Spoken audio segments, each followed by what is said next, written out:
Key mistake.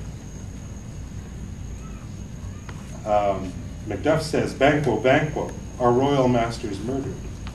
Lady Macbeth, "What, in our house?" To which Banquo responds, "Too cruel anywhere." She's made an error. And Banquo will remember that her response is too controlled.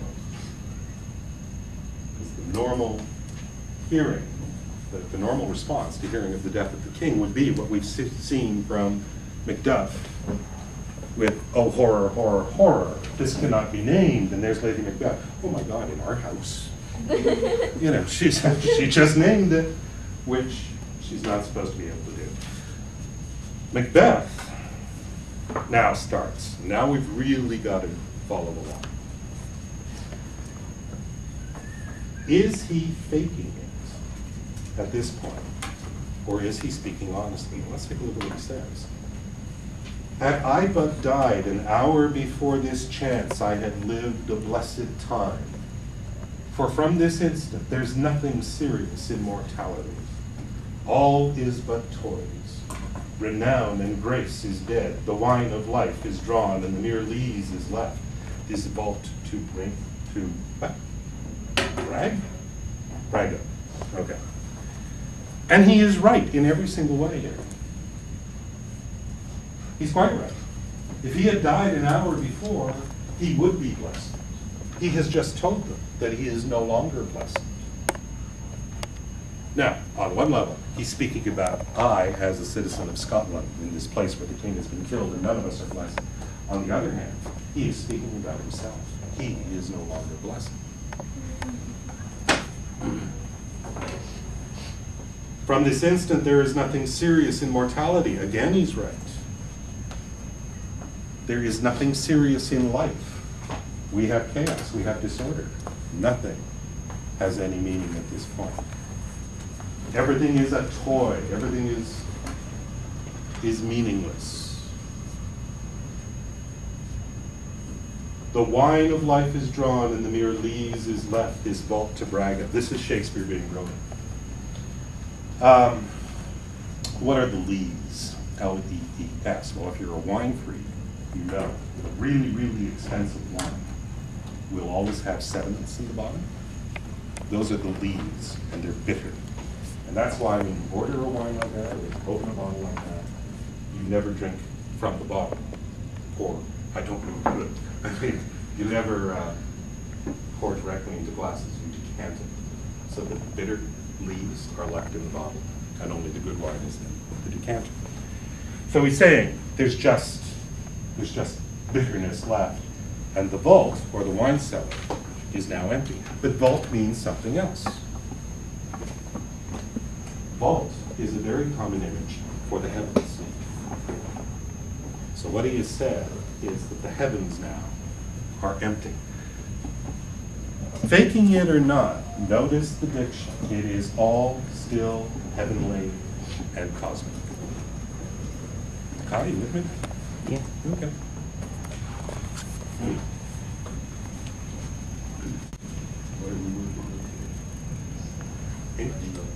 Good. I'm going to convert you yet, pardon?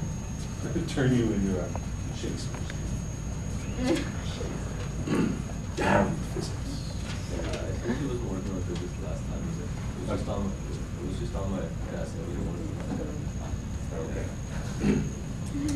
Now we come to something interesting here.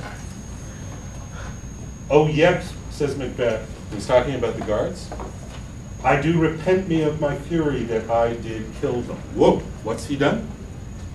When they went back, when he and Lennox went back to see the dead body of the king? Yes? He killed the only witnesses, really? He killed the guards. Well, that's kind of interesting. Now, what would Lady Macbeth's response to that be? Think about it. Bloody idiot. I'm sorry? You bloody idiot. You bloody idiot. Very good. Bloody. Very appropriate. Anything else that might cross her little brain here? He just killed the guards. Okay. Any ideas how she might respond to this, or what she might think about this? Huh? She had no idea Macbeth can't be so cold-hearted. Yeah. What's happened to my full of milk of human kindness husband? He just killed the guards. I didn't tell him to do that.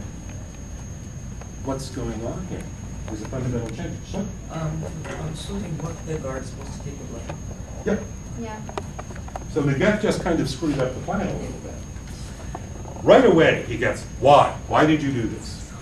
Now, these are the key lines, because this is what leads to the lady falling down. And he goes, who can be wise, amazed, temperate, and curious? Listen what happens to the pace of his voice. Loyal and neutral in a moment. No man. The expedition of my violent love outran the pauser, reason. Here lay Duncan, his silver skin laced with his golden blood, and his gashed stabs looked like a breach in nature for ruin's wasteful entrance. There the murderers, steeped in the colors of their trade, their daggers unmannerly breached with gore. Who could refrain that had a heart to love, and in that heart courage to make love known? Helping hands, hold, boom. Down goes the lady. So, why? Look at the imagery as Macbeth goes on. He actually describes the king, the body of the king. Here lay Duncan, his silver skin laced with his golden blood. Look at the images, silver and gold. What's that? Go ahead.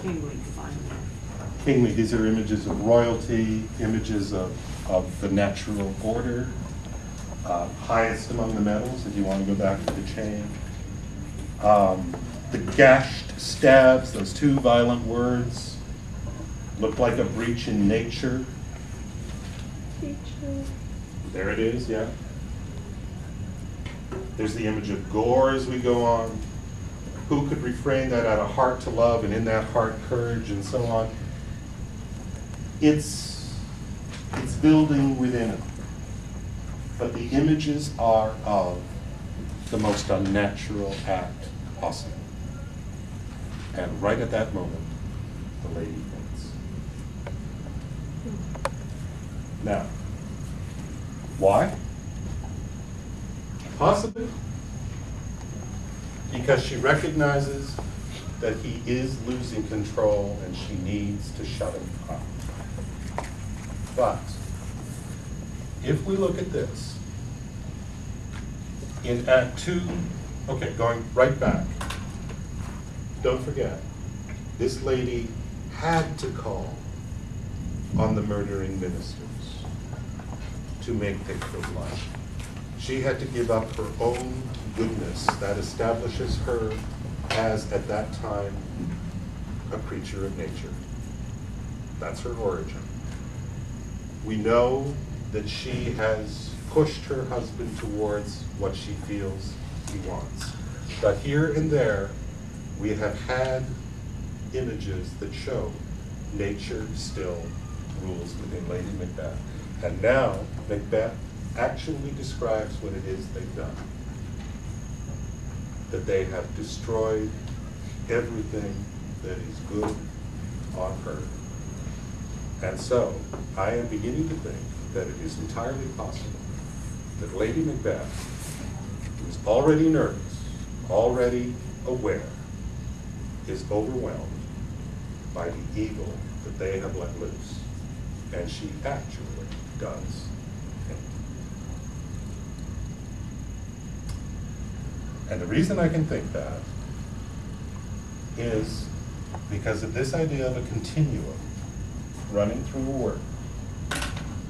And that's what we've traced. We've shown how it is very logical to assume that she really does faint. It's consistent with the imagery, it's consistent with the action, it's consistent with her character. It is surrounded in these two key scenes by all of the imagery that occurs here.